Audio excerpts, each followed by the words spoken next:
Hi guys, I'm Matt Cardle and you're watching Entertainment Focus. Matt, how are you today? I'm good, Pit. You? Yeah, good, thank you. Awesome. So tell us, what have you been up to this week?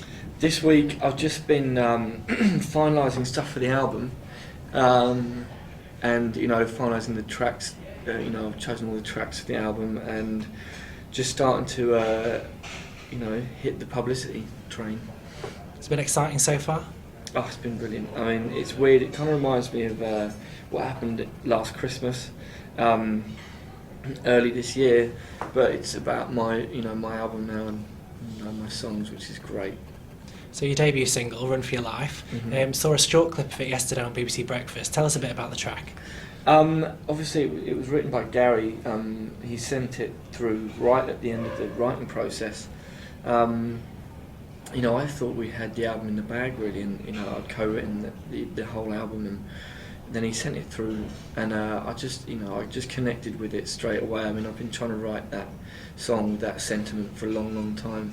And Gary just nailed it. He absolutely got it, bang on. And the fact that he was prepared to give me the opportunity to sing it, I couldn't pass it up. So I just thank him so much for that. The song's about not being good enough for the person you're with, and doing the right thing, and just going to run for your life, go and find someone that can give you everything that you need, and I can really relate to that. That must be an incredible compliment. Gary Barlow, arguably the biggest songwriter of our generation, giving you a track. That must be amazing. Yeah, I mean, it's like the ultimate gift. I mean, his skill for writing a song is it's above and beyond. I just thank him so much. And did you know when you recorded that song that was going to be your debut single proper? No, I didn't at the time. We didn't know whether it was going to be one of my tracks that was going to be the first single. But then we chose that bit because it just seemed right. So let's talk about Letters. We've seen the cover art. You've been teasing fans about what they can expect. What can we expect from the record? It's a really good mix of songs. There's some really soulful stuff in there. There's some really stripped back, quite acoustic-y stuff in there. There's tracks with big production. There's tracks with not much production. There's ballads. There's rock songs. There's a bit of everything in there. Hopefully that everybody's going to like. I just pray that everybody likes it. And I've read things saying that it's quite Snow Patrol-like and quite indie. Would you say that was quite true, or is your sound different? different? I think it is true that it's that it swings that way. But it's the kind of music that I've always been creating. If you listen to some of my older albums, then it's not far from it at all. But I've just been able to work with Egg White and James Walsh and the Nexus and Biff and the guys down in Brighton. It's just been such a great ride. And you've managed an amazing feat, haven't you, to actually get creative control over your record? Yeah, I mean, I'm so thankful to Simon for letting me go away and write the album that I wanted to write, and do it in the way that I wanted to do it. I don't think anyone else from the X Factor, I'm sure, has had that amount of control over it artistically. But then again, Pip, I've been doing it for a long, long time, so I would have been quite upset if I didn't have control over it. I was going to say, because the normal thing is that they just give you a team of songwriters, go, here you go, that's your album. Yeah. And you get, I've interviewed former winners, and you get the impression that they don't really know what happened when the album was recorded. They just went in a booth and sung, but we never get that impression with you. No. I mean, all the songs have come from the heart, or from my heart, and they're true to what I stand for and am about, and musically it's true to what I stand for and what I'm about. And I'd get in the studio with people and we'd discuss what I wanted to say and stuff that's happened to me, and my life experience is what the track is, and what the album is. And it's weird, you get into a room with someone that you've never really met before, and then you start talking about your deepest, darkest moments, and it's like, it's an incredible experience when you both find yourself on the same page, and you're like, wow, let's then let's run with it. Sometimes it doesn't work, obviously, but 90% of the time it was working. And are you feeling the pressure now with Cher Lloyd obviously going to number one, One Direction are getting quite a buzz at the moment? Do you feel that pressure, or do you just separate yourself from it? I mean, I'm completely different to those guys. I couldn't be further away from what Cher's doing, and again, I'm quite a long way from what One Direction are doing, and they're a boy band. I mean, I didn't want to bring out the album until it was written properly and right, and I was happy with it, and I'd chosen the tracks that I wanted to be on it, and I just wanted it to be right, and I think, well, I know it is, and that's why it's taken this long, because I'm very picky about what song. We had a lot of songs to choose from, and when I eventually chose the album tracks, I think we all agreed that we chose the right set, and I couldn't be more proud of it. And do you think, are you going to break that curse? Because there seems to be some curse with male acts that win the X Factor. I mean, there definitely is a curse. All I can do, Pit, is write to the best of my ability and from the heart, which I've done, and then this side of it, just sing to the best of my ability and play live and play with conviction and play with heart, and I'm going to do that, and always have and always will, and just hope that people get it. So when are we going to see you on the road showcasing the album? Is there anything in the works yet? Yeah, we're going up to Scotland in a few weeks' time to do some gigs up there. We wanted to kind of stretch out as far as we could to begin with, because a lot of it's going to be around London eventually. When we're really promoting the stuff. But just, the Scottish crowds were great, and we've just got I've got some good friends of mine in the band, and a couple of guys that I've known through people. So I mean, I can't wait to just get in the studio, rehearse the songs, and then go and play them live. Is that your favourite part? Absolutely, live is what I've always been about. And is it true what they say, that every audience is different? Yeah, it's absolutely. I mean, the northern crowds are great. They're loud, they're rowdy, they get involved. London were a little bit more like, come and impress me type thing. Up there, they're like, yeah. I just can't wait for it. Yeah, being a northerner, you do have to win over a northern crowd, don't you? Yeah. Otherwise they'll shout over you. Well, this is it. Yeah, if they like it and they're behind you, then it's great. If they're not, I mean, I haven't been on the other side of it yet, so we'll see.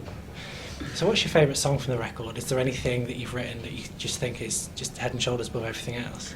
I think there's a track on the album called All For Nothing, which I did with Egg White. It was me and Egg. And I love the song. It's really honest in the way it's produced, in the way it's been written, in what it's about as well. It's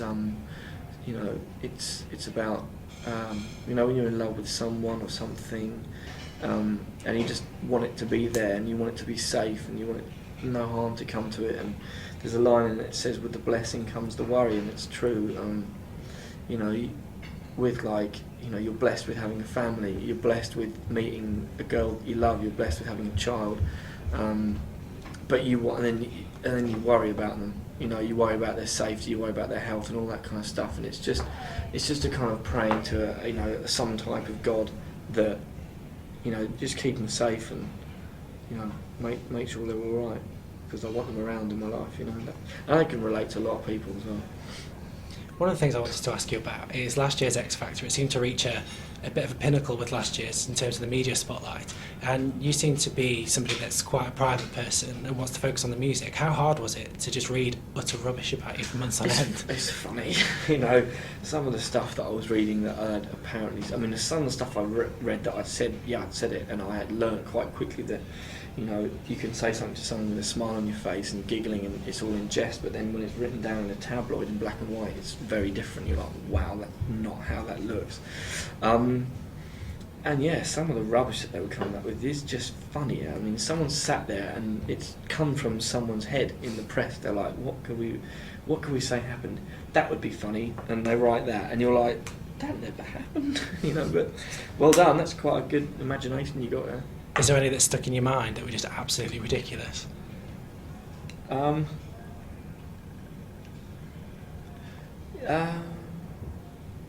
can't think. There was quite a few at the time. It was incredible. My mum and dad obviously kept all the papers and all the cuttings from press things, and there was so many of them. And I was like, oh my god! It was 10 weeks, and there was averaging 2 a week. Obviously, there was a picture of me on the front page of the Sun, smoking a spliff apparently, and it was actually a picture from an old band shoot from a friend of mine's dad who took the picture, and it was a rollie. One of my so-called friends had got it off my Facebook and sold it to the Sun, and made his money out of it. But it's just fun. They're like, yeah, doped up metal or something like that, and it was a rollie. And have you found it quite difficult with a friend having done that to you? A bit more choosy in who you trust, and well, to be fair, he wasn't really a mate of mine, and that's people really, you find out who your real friends are, and he was never really a close friend, and I found out who it was, and it's through my mum. His mum told my mum that he'd done it, and I'm like, you don't tell people when you've done that. It's not cool, like.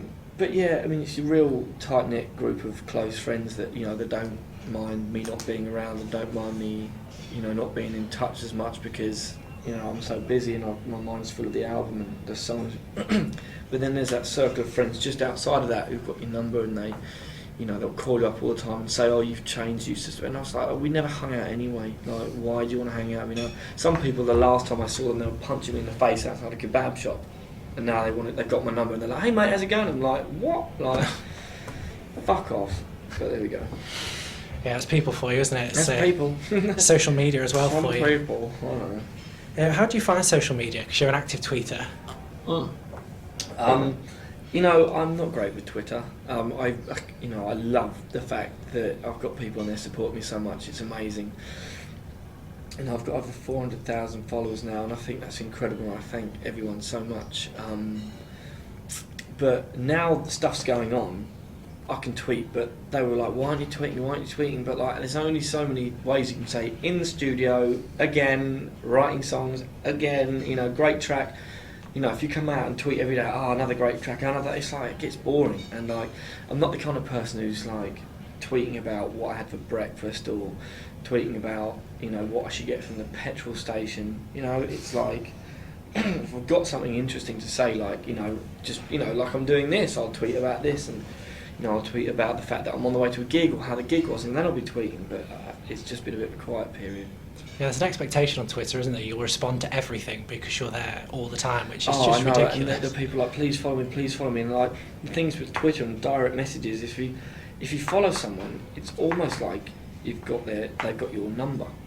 Do you know what I mean? Because a direct message is almost like a text message, and if they then direct message you and you don't reply, then that's like someone's texted you and you've just gone. Do you know what I mean? And it's just impossible. And everybody's like, follow me. And if you reply to someone's tweet, at the start I didn't know how to work it, and I didn't know how it worked, and I was talking to people on it, tweeting at people, and then if you tweet at one person, then someone else is like, why aren't they tweeting me? It's like, well, you tweet her back, and then it's just, it gets a bit confusing and a bit hard to deal with at times. But yeah, I've had fame by association, which is quite interesting. Yeah. I get people messaging me going, oh, you interviewed so-and-so. Tell them this, give them a call. It's like, no, you're interviewing them, it's slightly different. My manager gets a lot of that. I can imagine. So my last question for you, Matt, is what else are you going to fit in before Christmas? Have you got anything else coming up? Obviously the album, single are going to be the focus, but are you going to get anything else in there? No, like I say, the album and the single, can't wait. I'm just praying that it goes well, and I've got the gigs up in Orkney and Inverness and the Shetland Islands, and then just promo, and just I'm going to be writing as well, Pip. I'm always writing, so I'm kind of just going to crack on with the second album. Well, why not? If you've got it, why not? We've got a lot of songs backed up from the first, and I've been writing all the time. That's what I do most, is writing. All my free time is spent either skateboarding or writing a song. Sounds good. I think it's fun.